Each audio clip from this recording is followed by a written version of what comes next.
एकजुट होकर अपनी हक्की मंगां नूं लैके इत्थे मौजूद ने, क्योंकि इन्हां दा कहना हैगा कि असीं अपने हक लैण आए हां, असीं अपने हक लैणे जाणदे हां ते असीं अपने हक लए बगैर अपने घरां नूं नहीं जावांगे।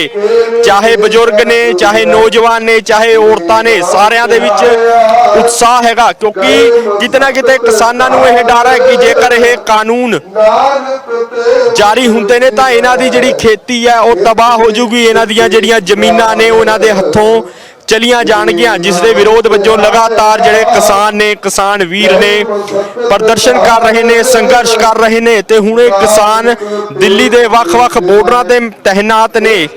टिकरी बॉर्डर की जेकर गल की जाए, ਸਿੰਘੂ बॉर्डर की गल की जाए तो वख-वख तरीके दे नाल जिहड़े दिल्ली है, दिल्ली नूं बॉर्डरां राहीं घेरिया गया है ते इत्थे पक्के मोर्चे जिहड़े किसान ने उन्हां वल्लों लाए गए ने। कल्ले पंजाब दे नहीं बल्कि हरियाणे तो, राजस्थान तो, यूपी तो, यानी वख-वख देश दे वख-वख सूबਿਆਂ ਤੋਂ ਜਿਹੜੇ किसान वीर ने ਇੱਥੇ पहुंचे हुए ने ते ਇੱਥੇ मौजूद ने। पिछले लंबे समय तो लगातार संघर्ष किया जा रहा। हालांकि केंद्र सरकार वालों कई मीटिंगां भी कीतियां गईयां, पर उसका जिहड़ा कोई भी हल है जिहड़ा केंद्र सरकार वालों नहीं कढ़िया गया। किसानां वालों सिर्फ हाँ जां ना जवाब देण दी मंग की गई सी कि जां तां बिल पास करो, जां तां हाँ करो, जां ना करो। पर जिहड़ी केंद्र सरकार है वो लगातार अपना अड़ियल रवैया अपना रही है ते किसानां दे हक विच उन्हां वल्लों कुछ फैसला नहीं किया जा रहा। आओ गलबात करदे हां की कहना किसान वीरां दा।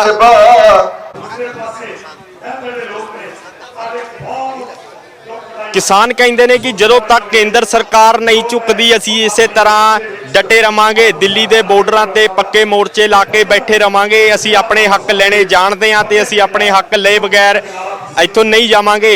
वख-वख जथेबंदियां इत्थे मौजूद ने। साडे नाल हिमांशु तिवाड़ी ने जो कि उड़ीसा तो आए ने, असीं उन्हां नाल गलबात कर लेने आ। क्या लगता है, कैसे देखते हो आप ये पूरे संघर्ष को? पहले तो मैं बता दूं, मैं यूपी से हूं, उत्तर प्रदेश में हूं, उड़ीसा से नवनिर्माण किसान संगठन के साथ जुड़ा हुआ हूं, अक्षय जी के साथ। तो मैं इस आंदोलन को ऐसे देखता हूं कि ये आंदोलन हिंदुस्तान के स्वराज की जो लड़ाई थी, जिसको भगत सिंह से लेके लाला लाजपत राय और महात्मा गांधी से लेके पूरे देश ने लड़ा था। क्या कहा था उन्होंने कि भैया किसान का सम्मान रहने दो।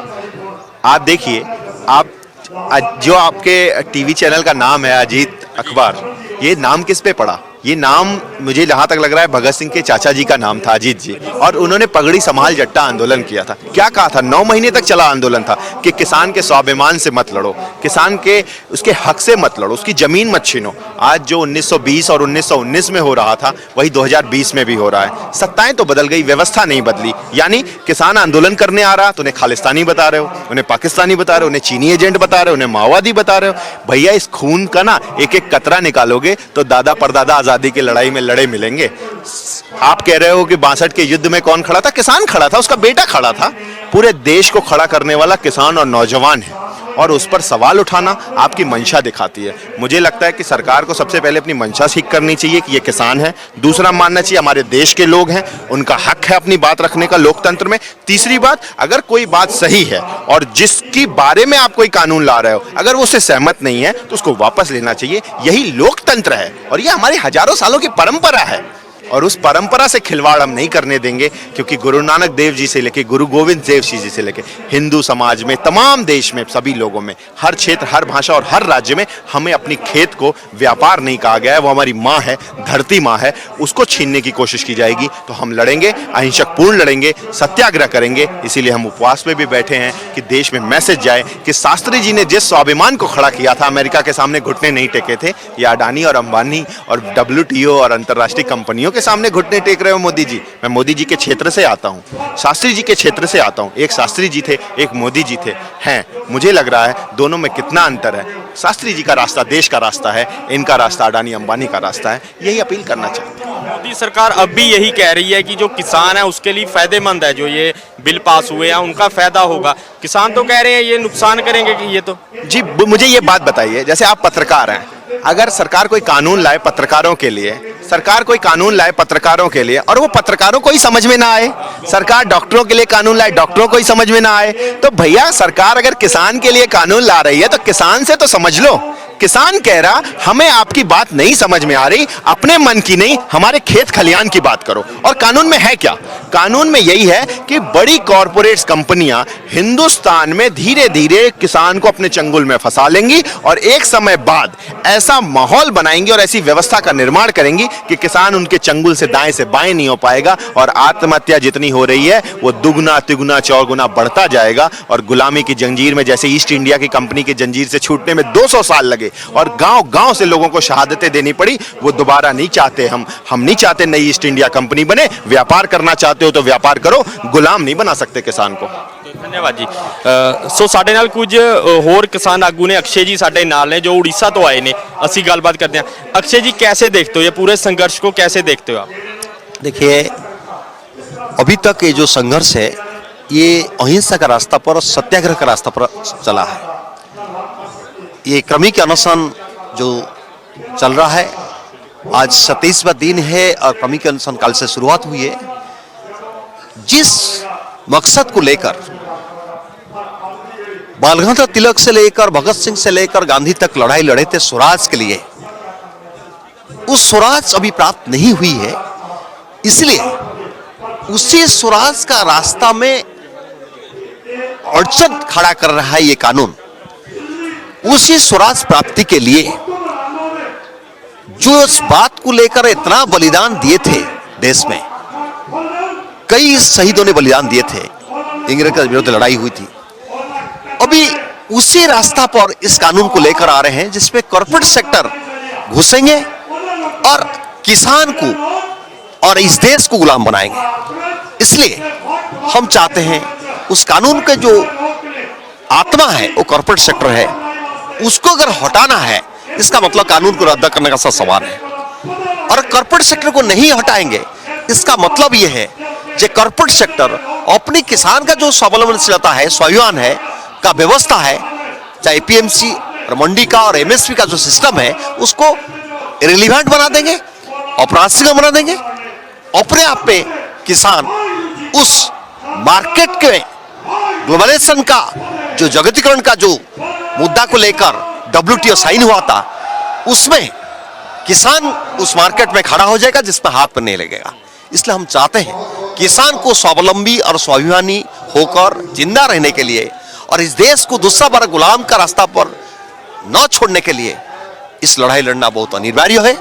और इस लड़ाई उसी सत्याग्रह का रास्ता पर, अहिंसा का रास्ता पर लड़ाया जा रहा है। इसलिए क्रमिक अनशन शुरू हुआ है और मैसेज हम ये देना चाहते हैं, सरकार बार बार जो बोल रहा है इसमें खालिस्तानी है, इसमें आतंकवादी है, माओवादी है, और इसमें सिर्फ पंजाब का किसान जुड़ा हुआ है।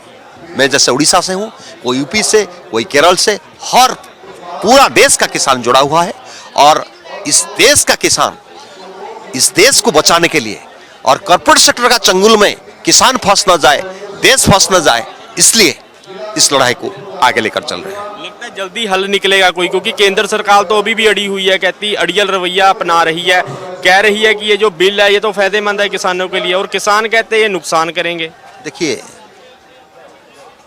इस बिल लाने के लिए कोई किसान संगठन नहीं बोला था, कोई किसान नहीं बोला था। और दूसरी बात है, ये किसान जब इस सरकार बोल रही है किसान का फायदा के लिए, हम एक बात बोल रहे हैं कि किसान अगर समझता है कि बड़ा कॉर्पोरेट सेक्टर खड़ा होगा तभी अपना मंडी अपने आप में खत्म हो जाएगा, क्योंकि खत्म सरकार नहीं करेगा जल्दी। जब भी 25 रुपया एमएसपी पर कॉर्पोरेट सेक्टर बोलेगा मैं 40 रुपया में दूंगा, तो अपने आप में 40 रुपया में किसान उनका पास जाएगा देने के लिए। 2 साल में खत्म कर देंगे, उसका बाद मुनाफाखोरी चलेगा कंपनी का, और कंपनी का मुनाफाखोरी के सामने किसान टिक नहीं पाएगा। धन्यवाद। देखो, हर रोज जी है वो स्टेज चलती है और साड़ी कोशिश ये होंगी है कि अकाल पुरख का जोड़ा आशीर्वाद लिया जाए, अरदास करके तो ये सारा जोड़ा प्रोग्राम जोड़ा शुरू किया जाए, क्योंकि जी ये जंग है ये बड़ी वड्डी है।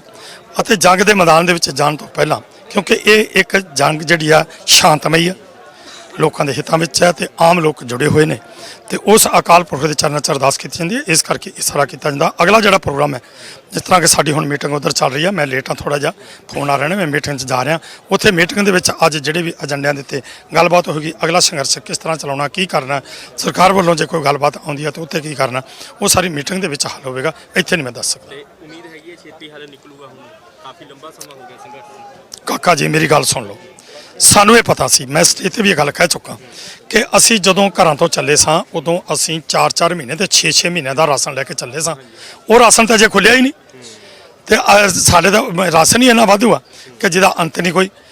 ਪਰ ਜਿਸ ਸ਼ਕਤੀ ਨਾਲ ਅਸੀਂ ਲੜਾਈ ਲੜ ਰਹੇ ਹਾਂ, ਉਹ ਸ਼ਕਤੀ ਕਿਸ ਕਿਸਮ ਦੀ ਆ, ਕਿੰਨੀ ਹੰਕਾਰੀ ਆ, ਕਿੰਨੀ ਉਹ ਮਲਕ ਜਿਹੜੇ ਨੇ ਬੇਈਮਾਨ ਬੇਜ਼ਬਾਨੇ, ਜਿਨ੍ਹਾਂ ਦਾ ਕੋਈ ਦੀਨ ਅਮਾਨ ਕੋਈ ਜ਼ਬਾਨ ਕੁਛ ਵੀ ਨਹੀਂ, ਉਹ ਲੋਕ ਹੰਕਾਰੀ ਪੁਰਸ਼ ਰਾਜ ਤੇ ਬੈਠੇ ਨੇ।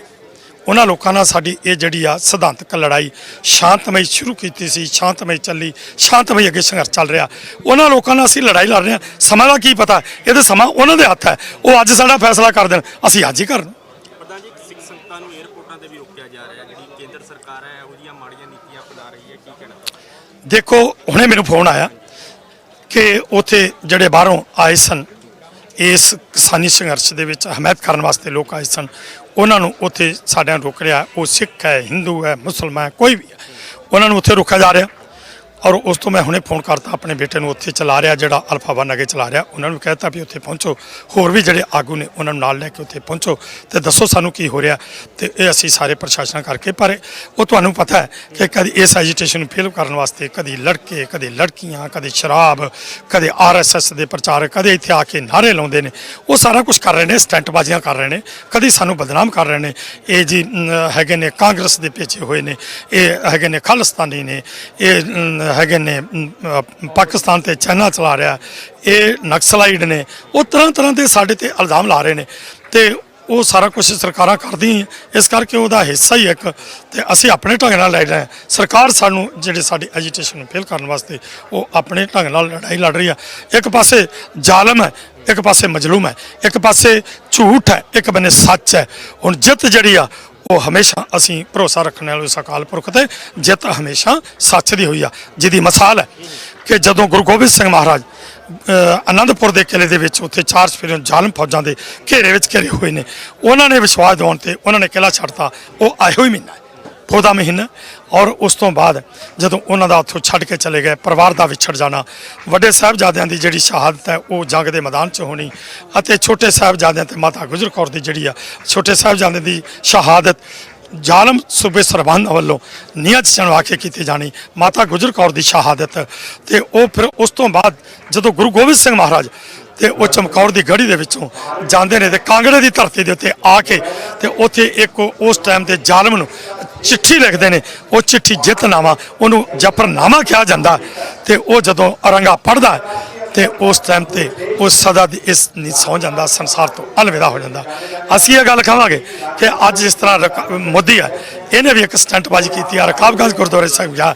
ਤੇ ਮੈਂ ਤੇ ਕਹਾਂਗਾ ਮੋਦੀ ਜੀ, ਤੁਸੀਂ ਇਹੋ ਜਿਹੇ ਜਿਹੜੇ ਡਰਾਮੇ ਆ ਨਾ ਇਹ ਛੱਡ ਦਿਓ।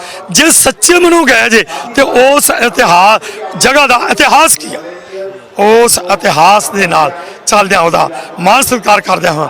ਜਦੋਂ ਕਿ ਉਸ ਟਾਈਮ ਤੇ ਜਿਸ ਤਖਤ ਤੇ ਅੱਜ ਬੈਠੇ ਤੁਸੀਂ, ਇਸੇ ਤਖਤ ਤੇ ਉਸ ਵਕਤ ਦਾ ਰਾਜਾ ਔਰੰਗਜ਼ੇਬ ਜਿਹੜਾ ਜ਼ਾਲਮ ਬੈਠਾ ਸੀ, ਉਹ ਹਿੰਦੂ ਧਰਮ ਨੂੰ ਤਲਵਾਰ ਦੇ ਜ਼ੋਰ ਦੇ ਨਾਲ ਉਹ ਆਪਣੇ ਮੁਸਲਮਾਨ ਧਰਮ ਦੇ ਵਿੱਚ ਵਿਲੀਨ ਕਰ ਰਿਹਾ ਸੀ। ਪਰ ਉਸ ਟਾਈਮ ਤੇ ਗੁਰੂ ਤੇਗ ਬਹਾਦਰ ਪਾਤਸ਼ਾਹ ਨੇ ਜ਼ੁਲਮ ਦੇ ਖਿਲਾਫ ਸ਼ਹਾਦਤ ਦੇ ਕੇ ਤੇ ਉਹਨਾਂ ਜ਼ਾਲਮਾਂ ਨੂੰ ਇੱਕ ਠੱਲ ਪਾਈ ਸੀ।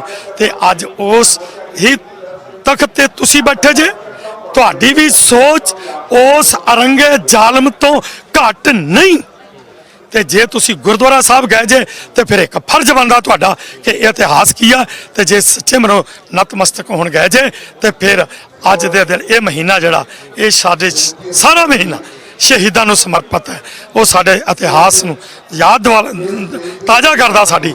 ਤੇ ਜੇ ਤੁਸੀਂ ਉੱਥੇ ਗਏ ਜੇ ਤੇ ਆ ਜਿਹੜੇ ਲੋਕ ਤੇਰੇ ਰਾਜ ਦੇ ਸਤਾਏ ਹੋਏ, ਤੇਰੇ ਵੱਲੋਂ ਕਾਲੇ ਕਾਨੂੰਨਾਂ ਦੇ ਖਿਲਾਫ ਇੱਥੇ ਲੱਖਾਂ ਲੋਕ ਬੈਠੇ ਨੇ, ਦੁੱਧ ਚੁੰਗਦੇ ਬੱਚਿਆਂ ਤੋਂ ਲੈ ਕੇ 95 ਸਾਲ ਦੀ ਉਮਰ ਦੇ ਬਜ਼ੁਰਗ ਬੈਠੇ ਨੇ, ਮੇਰੇ ਵਰਗੇ 80 ਸਾਲ ਦੇ 20 ਘੰਟੇ ਵਰਕ ਕਰ ਰਹੇ ਨੇ। ਤੇ ਫਿਰ ਇਹਨਾਂ ਤੇ ਤਰਸ ਕਰ। ਤੂੰ ਇਹਨਾਂ ਨੂੰ ਕੋਲੋਂ ਕੁਛ ਨਹੀਂ ਦੇਣਾ। ਤੂੰ ਜਿਹੜੇ ਕਾਨੂੰਨ ਦੀ ਗੱਲ ਕਰਦਾ ਹੈ, ਅੱਜ ਵੀ ਤੇਰੇ ਟਵੀਟ ਆਏ ਨੇ ਕਿ ਇਹ ਜੀ ਕਾਨੂੰਨ ਜਿਹੜਾ ਉਹਦੀ ਉਲੰਘਣਾ ਹੋਵੇਗੀ, ਕਾਨੂੰਨ ਆਇਆ। ਉਹ ਜਿੱਦਣ ਤੂੰ ਅਸੈਂਬਲੀ ਆਪਣੇ ਰਾਜ ਸਭਾ ਦੇ ਵਿੱਚ ਇਹ ਕਾਨੂੰਨ ਪਾਰਲੀਮੈਂਟ 'ਚ ਤੇਰਾ ਬਹੁਮਤ ਸੀ, ਪਰ ਜਦੋਂ ਰਾਜ ਸਭਾ 'ਚੋਂ ਇਹਨੂੰ ਪਾਸ ਕਰਾਇਆ ਬਿੱਲ ਨੂੰ, ਉਦੋਂ ਤੂੰ ਘੱਟ ਗਿਣਤੀ ਵਿੱਚ ਸੀ। 12 ਮੈਂਬਰ ਰਾਜ ਸਭਾ ਦੇ ਉਹ ਕਰਾਏ ਸਸਪੈਂਡ, ਫਿਰ ਤੂੰ ਇਹ ਰਾਤੋਂ ਰਾਤ ਬਿੱਲ ਪਾਸ ਕਰਾਇਆ। ਉਹ ਕਿਹੜੇ ਕਾਨੂੰਨ ਦੇ ਤਹਿਤ ਕੀਤੇ? ਉਹ ਕੁਛ ਅਕਲ ਤੋਂ ਕੰਮ ਲਓ। ਤੁਸੀਂ ਲੋਕਾਂ ਨੂੰ ਮੂਰਖ ਸਮਝਦੇ ਹੋ, ਲੋਕਾਂ ਨੂੰ ਕਾਨੂੰਨ ਦੀ ਦਵਾਈ ਦਿੰਦੇ ਹੋ, ਤੁਸੀਂ ਕਾਨੂੰਨ ਦੀ ਖੁਦ ਉਲੰਘਣਾ ਕਰਦੇ ਜੇ। ਅਜੇ ਵੀ ਵੇਲਾ ਜੇ, ਸੰਭਲ ਜਾਓ, ਕੁਛ ਨਹੀਂ ਵਿਗੜਿਆ। ਚਲੋ ਠੀਕ ਹੈ, ਸਾਡੇ ਕਾਫੀ ਸ਼ਹੀਦ ਹੋ ਗਏ ਨੇ, ਪਰ ਅਸੀਂ ਸਬਰ ਦਾ ਘੁੱਟ ਭਰ ਲਾਂਗੇ।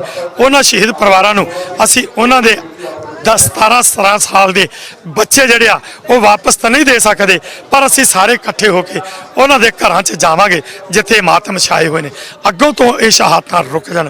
ਬਾਬਾ ਰਾਮ ਸਿੰਘ ਸਿੰਘੜੇ ਵਰਗੇ ਜਿਹੜੇ ਧਾਰਮਿਕ ਆਗੂ ਸੀ, ਜਿਨ੍ਹਾਂ ਨੇ ਬੜਾ ਵੱਡਾ ਸਿੱਖੀ ਦਾ ਪ੍ਰਚਾਰ ਕੀਤਾ, ਉਹ ਵੀ ਇਸ ਮੋਰਚੇ ਦੀ ਖਾਤਰ ਹੀ ਆਪਣਾ ਸਰੀਰ ਤਿਆਗ ਗਏ, ਉਹ ਕੁਰਬਾਨੀ ਦੇ ਗਏ। ਸੋ ਅਜੇ ਵੀ ਵੇਲਾ ਸਾਡੀ ਹੱਕ ਮੰਗਦੇ ਆ, ਇਹਨਾਂ ਹੱਕਾਂ ਨੂੰ ਦੇਣ ਵਾਸਤੇ ਤੁਸੀਂ ਐਲਾਨ ਕਰ ਦਿਓ ਕਿ ਸਾਰੀਆਂ ਮੰਗਾਂ, ਤਿੰਨੇ ਖੇਤੀ ਕਾਨੂੰਨ ਰੱਦ ਅਤੇ ਜਿਹੜਾ MSP ਆ ਉਹ ਪੂਰੇ ਭਾਰਤ 'ਚ ਲਾਗੂ, ਬਿਜਲੀ ਸੋਧ ਬਿੱਲ ਰੱਦ, ਤੇ ਜਿਹੜਾ ਪਰਾਲੀ ਦੇ ਸੰਬੰਧ ਬਣਿਆ ਕਾਨੂੰਨ ਰੱਦ ਹੈ। ਐਲਾਨ ਕਰ ਦਿਓ, ਲੋਕ ਘਰਾਂ ਨੂੰ ਚਲ ਜਾਣਗੇ। ਜਿਹੜੇ ਤੁਸੀਂ ਸਟੰਟ ਰਚ ਰਹੇ ਹੋ ਵੀ ਮੈਂ ਲੋਕਾਂ ਨੂੰ ਸਮਝਾਉਣ ਚੱਲਿਆ, ਉਹ ਤੁਸੀਂ ਸਮਝਾ ਲਿਆ। ਆ ਲੋਕਾਂ ਨੂੰ ਸਮਝਾ ਕੇ ਜੇ ਆਉਣਾ ਹੈ ਤੇ ਆ, ਤੈਨੂੰ ਨਿਯੋਤਾ ਦੇਣੇ ਆ, ਇਸ ਸਟੇਜ ਤੇ ਆ ਜਾ, ਤੈਨੂੰ ਸਮਾਂ ਦੇਵਾਂਗੇ। ਤੈਨੂੰ ਕੋਈ ਲੋੜ ਨਹੀਂ ਸਿਕਿਉਰਟੀਆਂ ਦੀ, ਅਸੀਂ ਲਿਖ ਕੇ ਦੇਣੇ ਆ। ਜੇ ਤੈਨੂੰ ਕੋਈ ਉਂਗਲ ਵੀ ਲਾ ਜੇ, ਤੈਨੂੰ ਕੋਈ ਫਿੱਟੇ ਮੂੰਹ ਵੀ ਖਾ ਜੇ, ਤੇ ਸਾਨੂੰ ਜੋ ਮਰਜ਼ੀ ਕਰੀ, ਤੂੰ ਆਸ ਸਟੇਜ ਤੇ ਸਾਨੂੰ ਸਮਾਂ ਦੇ ਵੀ ਮੈਂ ਆ ਰਿਹਾ। ਤੇ ਇੱਥੇ ਆ ਕੇ ਲੋਕਾਂ ਨੂੰ ਸਮਝਾ, ਫਿਰ ਪਤਾ ਲੱਗੇਗਾ। ਪਰ ਛੱਡ ਦੇ ਜਿੱਦ, ਛੱਡ ਦੇ ਇਹ ਜਿਹੜੀ ਅੜੀਅਲ ਵਰਤੀਰਾ, ਛੱਡ ਦੇ ਤੇ ਇਹਨਾਂ ਲੋਕਾਂ ਦੀਆਂ ਮੰਗਾਂ ਮੰਨਣਾ, ਪ੍ਰਵਾਨ ਕਰਨਾ। ਵਾਹਿਗੁਰੂ ਖਾਲਸਾ। ਆਪਣੀ ਹੱਕੀ ਮੰਗਾਂ ਨੂੰ ਲੈ ਕੇ ਲਗਾਤਾਰ ਜਿਹੜੇ ਕਿਸਾਨ ਨੇ ਡਟੇ ਹੋਏ ਨੇ। ਸਿੰਘੂ ਬਾਰਡਰ ਦੀਆਂ ਤਸਵੀਰਾਂ ਨੇ, ਸਿੰਘੂ ਬਾਰਡਰ ਤੇ ਅਸੀਂ ਮੌਜੂਦ ਹਾਂ, ਜਿੱਥੇ ਕਿਸਾਨ ਵੀਰ ਜਿਹੜੇ ਨੇ ਭੁੱਖ ਹੜਤਾਲ ਤੇ ਬੈਠੇ ਹੋਏ ਨੇ। ਸਾਡੇ ਨਾਲ ਕਿਸਾਨ ਆਗੂ ਮੌਜੂਦ ਨੇ, ਅਸੀਂ ਗੱਲਬਾਤ ਕਰਦੇ ਹਾਂ। ਬਾਈ ਜੀ, ਕੀ ਲੱਗਦਾ ਕਿਵੇਂ ਸੰਘਰਸ਼ ਨੂੰ ਹੁਣ ਸਾਰਾ ਦੇਖਦੇ ਹੋ? ਕਿਉਂਕਿ 26-27 ਦਿਨ ਹੋ ਚੁੱਕੇ ਨੇ ਦਿੱਲੀ, ਪਹਿਲਾਂ ਤੁਹਾਡੇ ਵੱਲੋਂ ਪੰਜਾਬ 'ਚ ਵੀ ਸੰਘਰਸ਼ ਕੀਤਾ ਗਿਆ। ਅਸੀਂ ਜੀ ਅੱਜ ਸਾਨੂੰ ਇੱਥੇ 25-26 ਦਿਨ ਹੋ ਗਏ ਆ ਸੰਘਰਸ਼ ਨੂੰ। ਅਸੀਂ ਹੁਣ ਲੜੀਵਾਰ ਭੁੱਖ ਹੜਤਾਲ ਕਰਕੇ ਨਵੀਂ ਰੂਪਰੇਖਾ ਦੇ ਕੇ ਸੰਘਰਸ਼ ਨੂੰ ਪੂਰਾ ਜੋਰਾਂ ਤੇ ਲਿਜਾਣ ਲਈ ਅਸੀਂ ਨਵੀਂ ਰਣਨੀਤੀ ਬਣਾਈ ਆ। ਹੁਣ ਸਰਕਾਰ ਦੀ ਸਾਨੂੰ ਚਿੱਠੀ ਵੀ ਆ ਗਈ ਆ, ਉਹਦੇ ਤੇ ਵੀ ਅੱਜ ਅਸੀਂ ਵਿਚਾਰ ਚਰਚਾ ਕਰਾਂਗੇ 10 ਵਜੇ। ਉਸ ਤੋਂ ਬਾਅਦ ਜਿਹੜੀ ਨਵੀਂ ਰਣਨੀਤੀ ਹੋਗੀ ਉਹਨੂੰ ਅਪਣਾਵਾਂਗੇ। ਸੰਘਰਸ਼ ਨੂੰ ਤੇਜ਼ ਕਰਨ ਲਈ ਅਸੀਂ ਵੱਖਰੇ ਤਰੀਕੇ ਜਿਹੜੇ ਉਹ ਅਪਣਾਵਾਂਗੇ। ਲੱਗਦਾ ਕਿ ਸਰਕਾਰ ਝੁਕੀ ਹੈ, ਕਿਉਂਕਿ ਤੁਸੀਂ ਦੱਸ ਰਹੇ ਹੋ ਕਿ ਪ੍ਰਪੋਜ਼ਲ ਆਈ ਹੈ, ਤੁਸੀਂ ਹੁਣ ਜਾਓਗੇ ਹੈ ਨਾ, ਆਪਣੀ ਡਿਸੀਜਨ ਲਓਗੇ ਅੱਗੇ ਕੀ ਕਰਨਾ ਹੈ। ਲੱਗਦਾ ਸਰਕਾਰ ਹਿੱਲ ਗਈ ਹੈ ਇੰਨੇ ਕਿਸਾਨ ਦੇਖ ਕੇ, ਕਿਉਂਕਿ ਇੰਨਾ ਇਕੱਠ ਸ਼ਾਇਦ ਹੀ ਕੇਂਦਰ ਸਰਕਾਰ ਨੇ ਕਦੇ ਦੇਖਿਆ ਹੋਊਗਾ। ਸਰਕਾਰ ਹਿੱਲ ਚੁੱਕੀ ਆ। ਸਰਕਾਰ ਤਾਂ ਡਰਾਮੇ ਕਰਦੀ ਆ, ਕਦੀ ਕਿਸੇ ਸਟੇਟ 'ਚ ਜਾ ਕੇ, ਕਦੀ ਕਿਸੇ ਸਟੇਟ ਜਾ ਕੇ ਸਿੱਖਾਂ ਨੂੰ ਨਾਲ ਮਿਲਣੀਆਂ ਕਰਦੀ ਆ, ਸਿੱਖਾਂ ਨਾਲ, ਸਿੱਖ ਚਿਹਰੇ ਨਾਲ ਮਿਲਣੀ ਕਰਦੀ ਆ। ਇੱਕ ਡਰਾਮੇਬਾਜ਼ ਸਰਕਾਰ ਆ। ਇਹ ਇੱਕ ਅੰਦਰੋਂ ਹਿੱਲ ਚੁੱਕੀ ਆ, ਅੱਗੋਂ ਦਾ ਚਿਹਰਾ ਹੋਰ ਹੈ, ਅੰਦਰ ਕੁਝ ਹੋਰ ਹੈ, ਬਾਹਰੋਂ ਚਿਹਰਾ ਤਾਂ ਕੁਝ ਹੋਰ ਆ। ਇਹ ਪੂਰੀ ਤਰ੍ਹਾਂ ਡਰੀ ਹੋਈ ਆ। ਇਹ ਤਾਂ ਉਹ ਡਰਾਮੇਬਾਜ਼ੀ ਕਰਦੀ ਆ ਕਿ ਸੁਪਰੀਮ ਕੋਰਟ ਦੀਆਂ ਹਦਾਇਤਾਂ ਮੁਤਾਬਕ, ਜਿਵੇਂ ਉਹਨਾਂ ਨੇ ਸੁਪਰੀਮ ਕੋਰਟ ਨੇ ਹਦਾਇਤ ਕੀਤੀ ਆ ਕਿ ਕਿਸਾਨਾਂ ਦਾ ਅੰਦੋਲਨ ਜਿਹੜਾ ਉਹਨਾਂ ਦਾ ਹੱਕ ਬਣਦਾ ਤੇ ਉਹਨਾਂ ਨੂੰ ਅੰਦੋਲਨ ਕਰਨ ਦਿਓ, ਉਹਨੂੰ ਇਹ ਤਾਰੋਪੀਨ ਕਰਨ ਲਈ ਇਹ ਜਿਹੜਾ ਨਵੀਂ ਰਣਨੀਤੀ ਇਹਨੇ ਸਰਕਾਰ ਨੇ ਬਣਾਈ ਹੈ ਕਿ ਸਾਨੂੰ ਇੱਕ ਜਿਹੜੀ ਚਿੱਠੀ ਬਣਾਈ ਆ ਉਹ ਗੋਲ ਮਟੋਲ ਜੀ ਕਰਕੇ ਉਹਦਾ ਜਵਾਬ ਦਿੱਤਾ ਇਹਨਾਂ ਨੇ, ਸਾਥੋਂ ਮੰਗਿਆ। ਅੱਜ ਉਹਦੇ ਤੇ ਅਸੀਂ ਵਿਚਾਰ ਚਰਚਾ ਕਰਾਂਗੇ। ਚਰਚਾ ਤੋਂ ਬਾਅਦ ਦੇਖਾਂਗੇ ਕਿ ਅਸੀਂ ਉਹਦਾ ਕੀ ਕਰਨਾ। ਰਕਾਬਗੰਜ ਗੁਰਦੁਆਰੇ ਵੀ ਨਤਮਸਤਕ ਹੋਏ ਸੀਗੇ ਪ੍ਰਧਾਨ ਮੰਤਰੀ, ਕਿਵੇਂ ਦੇਖਦੇ ਹੋ ਤੁਸੀਂ?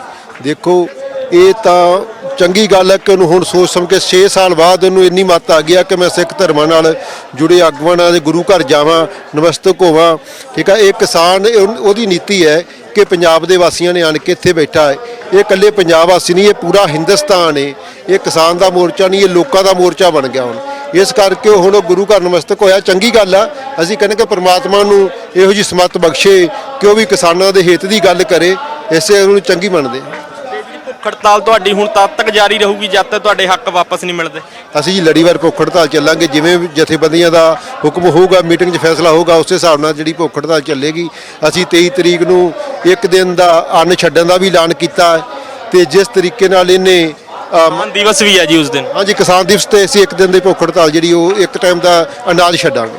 ਕਿਵੇਂ ਜਦੋਂ ਇੱਕ ਪਾਸੇ ਕਿਸਾਨ ਦਿਵਸ ਹੈ ਤੇ ਕਿਸਾਨ ਹੁਣ ਬਾਰਡਰਾਂ ਤੇ ਵਿਚਾਰਾ ਰੁਲ ਰਿਹਾ ਆਪਣੇ ਪਰਿਵਾਰ ਦੇ ਨਾਲ ਆਪਣੀ ਹੱਕੀ ਮੰਗਾਂ ਨੂੰ ਲੈ ਕੇ ਕਿ ਕੇਂਦਰ ਸਰਕਾਰ ਨੂੰ ਕਿਉਂ ਫਰਕ ਨਹੀਂ ਪੈਂਦਾ, ਕਿਉਂਕਿ ਕਿਸਾਨ ਨੂੰ ਇੱਕ ਪਾਸੇ ਅੰਨਦਾਤਾ ਕਿਹਾ ਜਾਂਦਾ ਹੈ ਸਾਰੇ ਦੇਸ਼ ਦਾ ਢਿੱਡ ਭਰਦਾ ਤੇ ਹੁਣ ਉਹੀ ਕਿਸਾਨ ਸੜਕਾਂ ਤੇ ਰੁਲਦਾ ਪਿਆ।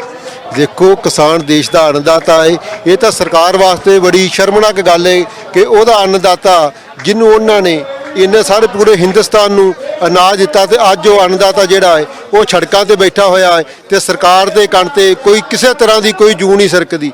ਇਹ ਬਹੁਤ ਮੰਦਭਾਗੀ ਗੱਲ ਹੈ ਸਰਕਾਰ ਵਾਸਤੇ ਕਿ ਸਰਕਾਰ ਨੂੰ ਜ਼ਰੂਰ ਇਸ ਵੱਲ ਖਿਆਲ ਕਰਨਾ ਚਾਹੀਦਾ। ਸਾਡੇ ਨਾਲ ਕੁਝ ਹੋਰ ਕਿਸਾਨ ਵੀਰ ਵੀ ਨੇ ਜਿਹੜੇ ਭੁੱਖ ਹੜਤਾਲ ਤੇ ਬੈਠੇ ਹੋਏ ਸੀਗੇ। ਲੜੀ ਬਾਈ ਲੜੀ ਜਿਹੜੀ ਹੈ ਗਰੁੱਪ ਬਣਾਏ ਗਏ ਨੇ ਕਿ ਪਹਿਲਾਂ ਇੱਕ ਗਰੁੱਪ ਬੈਂਦਾ ਫਿਰ ਦੂਜਾ ਗਰੁੱਪ ਹੈ। ਸਾਡੇ ਨਾਲ ਮੌਜੂਦ ਨੇ, ਅਸੀਂ ਗੱਲਬਾਤ ਕਰਦੇ ਹਾਂ। ਬਾਈ ਜੀ, ਕੀ ਲੱਗਦਾ ਕਾਫੀ ਲੰਬਾ ਸੰਘਰਸ਼ ਹੋ ਗਿਆ, ਕਿਉਂ ਕੇਂਦਰ ਸਰਕਾਰ ਜਿਹੜੇ ਕਿਸਾਨ ਦੇ ਹੱਕ ਦੇ ਵਿੱਚ ਫੈਸਲਾ ਨਹੀਂ ਲੈ ਰਹੀ? ਮੈਨੂੰ ਲੱਗਦਾ ਜੀ ਕਿਤੇ ਜਿਹੜੀ ਕੇਂਦਰ ਸਰਕਾਰ ਆ ਸਾਡਾ ਜ਼ੋਰ ਤੇ ਸਬਰ ਦੇਖਣਾ ਚਾਹੁੰਦੀ ਆ, ਪਰ ਤੁਸੀਂ ਇਹ ਦੇਖੋ ਅੱਜ ਪੂਰੇ ਵਰਲਡ ਵਿੱਚ ਇਸ ਅੰਦੋਲਨ ਨੂੰ ਸ਼ਾਂਤੀਪੂਰਵਕ ਚਲਾਉਣ ਦੇ ਲਈ ਜਾਂ ਚੱਲ ਰਿਹਾ ਅਜੇ ਤੱਕ ਉਹਦੀਆਂ ਗੱਲਾਂ ਸਿਫਤਾਂ ਹੋ ਰਹੀਆਂ ਆ ਤੇ ਅਸੀਂ ਇਹੋ ਹੀ ਭੁੱਖ ਹੜਤਾਲ ਦੀ ਜਿਹੜੀ ਲੜੀ ਸੀ ਇਹਨੂੰ ਸ਼ਾਂਤੀਪੂਰਵਕ ਚਲਾਉਣ ਦੇ ਲਈ ਇਹ ਕੰਮ ਸ਼ੁਰੂ ਕੀਤਾ ਆ। ਆਉਣ ਵਾਲੇ 1-2 ਦਿਨਾਂ 'ਚ ਹੀ ਅਸੀਂ ਰੋਜ਼ ਇਹਦੀ ਰੂਪਰੇਖਾ ਚੇਂਜ ਕਰਾਂਗੇ, ਜਿਸ ਤਰ੍ਹਾਂ ਵੀ ਅਸੀਂ ਸ਼ਾਂਤੀਪੂਰਵਕ ਅੰਦੋਲਨ ਨੂੰ ਲੈ ਕੇ ਚੱਲਾਂਗੇ। ਤੇ ਤੁਸੀਂ ਇਹ ਦੇਖੋ ਪਹਿਲੀ ਵਾਰੀ ਇਦਾਂ ਦਾ ਅੰਦੋਲਨ ਹੋਇਆ, ਜਿੱਦਾਂ ਸਮਾਂ ਪੈਂਦਾ ਆ ਉਹਦੇ ਵਿੱਚ ਸੰਖਿਆ ਘਟਦੀ ਜਾਂਦੀ ਆ, ਪਰ ਅੱਜ ਤੁਸੀਂ ਦੇਖੋ ਵੀ ਇਸ ਅੰਦੋਲਨ ਦੀ ਡੇ ਬਾਈ ਡੇ ਰੋਜ਼ ਸੰਖਿਆ ਵੱਧ ਰਹੀ ਹੈ ਜੀ। ਤੇ ਕੁਝ ਹੋਰ ਕਿਸਾਨ ਨੇ, ਅਸੀਂ ਉਹਨਾਂ ਨਾਲ ਵੀ ਗੱਲ ਕਰਾਂਗੇ। ਪ੍ਰਧਾਨ ਜੀ, ਕੀ ਲੱਗਦਾ ਤੁਹਾਨੂੰ ਹੁਣ ਕੋਈ ਮਸਲਾ ਆਪਣਾ ਜਾਤ ਪਾਤ ਦਾ ਜਾਂ ਕਿਸੇ ਕਮਿਊਨਿਟੀ ਦਾ ਮਸਲਾ ਨਹੀਂ ਹੈਗਾ, ਇਹ ਸਾਂਝੇ ਤੌਰ ਤੇ ਸਾਡੇ ਪੰਜਾਬ ਦਾ, ਸਾਡੀ ਅੰਨਦਾਤੇ ਦਾ ਮਸਲਾ, ਪੂਰੇ ਭਾਰਤ ਦਾ ਮਸਲਾ ਹੈ। ਕਿਵੇਂ ਲੱਗਦਾ ਜਦੋਂ ਸਾਰਾ ਦੇਸ਼ ਇਕਜੁੱਟ ਹੋ ਕੇ ਇੱਥੇ ਖੜਾ ਹੈ ਤੇ ਦੂਜੇ ਪਾਸੇ ਕੇਂਦਰ ਸਰਕਾਰ ਜਿਹੜੀ ਆ ਹੱਕ ਦੇ ਵਿੱਚ ਫੈਸਲਾ ਨਹੀਂ ਲੈ ਰਹੀ? ਦੇਖੋ ਜੀ, ਇਹ ਪਹਿਲੀ ਵਾਰ ਹੋਇਆ, ਪੰਜਾਬੀਆਂ ਵਾਸਤੇ ਖਾਸ ਤੌਰ ਤੇ ਹੋਇਆ। ਇਹ ਜਿਹੜੇ ਪੰਜਾਬੀ ਨੇ 84 ਵੇਖਿਆ ਉਦੋਂ ਇਹਨਾਂ ਦੀ ਪਰਸਨੈਲਿਟੀ ਕਿਹੋ ਜੀ ਬਣ ਗਈ ਸੀ, ਲੋਕਾਂ ਵਾਸਤੇ ਕਿਹੋ ਜਿਹੇ ਬਣ ਗਏ ਸਨ ਇਹ। ਅੱਜ ਉਹਨਾਂ ਨੇ ਵੱਡੇ ਭਰਾ ਦਾ ਦਰਜਾ ਉਹਨਾਂ ਨੂੰ ਮਿਲ ਗਿਆ। ਮੈਂ ਵੇਖਿਆ ਉਰੇ ਹਰਿਆਣੇ ਦੀਆਂ ਲੜਕੀਆਂ ਜਿਹੜੀਆਂ ਦੂਸਰੀ ਕਮਿਊਨਿਟੀ 'ਚ ਨੇ, ਉਹ ਜਦੋਂ ਸਾਡੇ ਬਜ਼ੁਰਗ ਜਾਂਦੇ ਨੇ, ਖੁਦ ਮੈਂ ਤੇ ਮੇਰੇ ਨਾਲ ਇੱਕ ਹੋਰ ਬੰਦਾ ਸੀ, ਸਾਨੂੰ ਅਸੀਂ ਹੱਥ ਦੇ ਬੈਠੇ, ਸਾਡੀਆਂ ਅੱਖਾਂ 'ਚ ਲਾਈਟ ਪਈ, ਸਾਨੂੰ ਪਤਾ ਨਹੀਂ ਸੀ ਵੀ ਇਹ ਲੜਕੀ ਹੈ ਜਾਂ ਲੜਕਾ। ਜਦੋਂ ਅਸੀਂ ਆਖਿਆ ਵੀ ਗੁੜੀਆ ਇਸ ਤਾਂ ਲਿਫਟ ਲੈਣੀ ਸੀ, ਤੂੰ ਜਾ ਕਹਿੰਦੀ ਨਹੀਂ ਅੰਕਲ, ਮੈਂ ਰੋਜ਼ਾਨਾ ਇੱਥੇ ਸਰਵਿਸ ਕਰਦੀ ਹਾਂ, ਮੈਂ ਪਾਣੀਪਤ ਤੋਂ ਸੋਨੀਪਤ ਤੋਂ ਆਉਂਦੀ ਹੈ, ਤਾਂ ਮੈਂ ਇੱਥੇ ਜਦੋਂ ਮੈਨੂੰ ਕੋਈ ਹੱਥ ਦਿੰਦਾ ਮੈਂ ਲੈ ਕੇ ਆਉਂਦੀ ਹੈ, ਤੁਸੀਂ ਮੇਰੇ ਨਾਲ ਬੈਠੋ। ਫਿਰ ਸਾਡਾ ਇੱਕ ਬੰਦਾ ਲਿਫਟ ਲੈ ਕੇ ਜਾਂਦਾ। ਮਤਲਬ ਸਾਨੂੰ ਪੰਜਾਬੀਆਂ ਨੂੰ ਜਿਹੜਾ ਇਹ ਮਾਣ ਮਿਲਿਆ ਹੈ, ਵੱਡੇ ਭਰਾ ਦਾ ਦਰਜਾ ਮਿਲਿਆ, ਜਿੰਨੀ ਸਾਡੀ ਰਿਸਪੈਕਟ ਮਿਲੀ ਹੈ ਇਸ ਮੋਰਚੇ 'ਚ, ਪੂਰੇ ਦੇਸ਼ ਸਾਡੇ ਨਾਲ ਖਲੋ ਗਿਆ, ਇਹ ਬਹੁਤ ਵੱਡੀ ਪ੍ਰਾਪਤੀ ਹੈ। ਲੱਗਦਾ ਹੈ ਜਿਹੜਾ ਫੈਸਲਾ ਹੋਣਾ ਕਿਸਾਨਾਂ ਦੇ ਪੱਖ 'ਚ ਛੇਤੀ ਆਊਗਾ? ਦੇਖੋ ਜੀ, ਆਊਗਾ ਹੀ ਆਊਗਾ। ਤਾਂ ਹੁਣ ਦੇਸ਼ ਦੇ ਸਾਰੇ ਕਿਸਾਨ ਹੈ, ਦੇਖੋ ਆਂਧਰਾ, ਤਾਮਿਲਨਾਡੂ, ਕਰਨਾਟਕਾ, ਸਭ ਹਰਿਆਣਾ, ਮਹਾਰਾਸ਼ਟਰ, ਸਾਰੇ ਦੇਸ਼ ਦੇ ਕਿਸਾਨਾਂ ਦੇ ਜਥੇ ਤੁਰੇ ਹੋਏ ਨੇ। ਕਈਆਂ ਦੀਆਂ ਟਿਕਟਾਂ ਕੈਂਸਲ ਕਰਤੀਆਂ ਇਹਨਾਂ ਨੇ, 300 ਬੰਦੇ ਦੀਆਂ ਉਹਨਾਂ ਦੇ ਲਾਠੀ ਚਾਰਜ ਕਰਿਆ, ਪਰ ਉਹ ਕਿੰਨੀ ਕੁ ਦੇਰ ਹੋਏਗਾ? ਉਹ ਸਾਰੇ ਬੰਦੇ ਮੋਰਚੇ ਸ਼ਾਮਲ ਹੋਣਗੇ ਤਾਂ ਹੀ ਅਸੀਂ ਇਹ ਸ਼ਾਂਤਮਈ, ਸਾਡੇ ਲੀਡਰ, ਸਾਡੇ ਆਗੂਆਂ ਤੇ ਸਾਨੂੰ ਵਿਸ਼ਵਾਸ ਹੈ ਬਹੁਤ ਵਧੀਆ ਇਹ ਪ੍ਰੋਗਰਾਮ ਚੱਲੇਗਾ ਔਰ ਮੋਰਚਾ ਫਤਿਹ ਹੋਏਗਾ। ਸੋ ਬਿਲਕੁਲ ਜਿਹੜੇ ਕਿਸਾਨ ਵੀਰ ਆ ਉਹਨਾਂ ਨੇ ਸਿੱਧੇ ਤੌਰ ਤੇ ਕਿਹਾ ਕਿ ਸਾਡਾ ਜਿਹੜੀ ਭੁੱਖ ਹੜਤਾਲ ਹੈ ਉਹ ਜਾਰੀ ਰਹੇਗੀ, ਅਸੀਂ ਮੋਰਚਾ ਫਤਿਹ ਕਰਕੇ ਜਾਣਾ ਹੈ, ਚਾਹੇ ਸਾਨੂੰ ਜਿੰਨੇ ਮਰਜ਼ੀ ਦਿਨ ਲੱਗਣ, ਚਾਹੇ 6 ਮਹੀਨੇ ਲੱਗੇ, ਚਾਹੇ ਸਾਲ ਲੱਗੇ। ਸਾਡੇ ਕੋਲ ਜਿਹੜਾ ਰਾਸ਼ਨ ਹੈਗਾ ਉਹ ਪੂਰਾ ਹੈਗਾ, ਸਾਡੇ ਕੋਲ ਕਿਸੇ ਚੀਜ਼ ਦੀ ਕੋਈ ਘਾਟ ਨਹੀਂ ਹੈਗੀ, ਅਸੀਂ ਇੱਥੇ ਡਟੇ ਰਵਾਂਗੇ ਜਦੋਂ ਤੱਕ ਮੋਦੀ ਸਰਕਾਰ ਸਾਡੇ ਹੱਕ ਸਾਨੂੰ ਵਾਪਸ ਨਹੀਂ ਦਿੰਦੀ। ਕੈਮਰਾ ਪਰਸਨ ਡਿੰਪਲ ਦੇ ਨਾਲ Amandeep Singh, Ajit web TV, Singhu border, Delhi. ਦੇਸ਼ ਦੁਨੀਆ ਦੀਆਂ ਤਾਜ਼ਾ ਖਬਰਾਂ ਦੇ ਲਈ ਹੁਣੇ ਪਲੇ ਸਟੋਰ ਤੋਂ ਡਾਊਨਲੋਡ ਪੰਜਾਬ ਦੀ ਆਵਾਜ਼ ਅਜੀਤ ਨਿਊਜ਼ ਐਪ। ਹੁਣ ਤੁਹਾਡਾ ਆਪਣਾ ਅਜੀਤ ਹਰ ਸੋਸ਼ਲ ਮੀਡੀਆ ਪਲੇਟਫਾਰਮ ਦੇ ਉੱਤੇ ਉਪਲਬਧ ਹੈ। ਫੇਸਬੁੱਕ ਦੇ ਉੱਤੇ ਹੁਣੇ ਲਾਈਕ ਤੇ ਫੋਲੋ ਕਰੋ ਅਜੀਤ ਦਾ ਅਫੀਸ਼ੀਅਲ ਪੇਜ ਡੇਲੀ ਅਜੀਤ, ਤੇ ਹਾਂ ਨਾਲ ਹੀ ਦੋਸਤਾਂ ਨੂੰ ਪੇਜ ਲਾਈਕ ਕਰਨ ਦੇ ਲਈ ਇਨਵਾਈਟ ਕਰਨਾ ਨਾ ਭੁੱਲਣਾ। ਇੰਨਾ ਹੀ ਨਹੀਂ,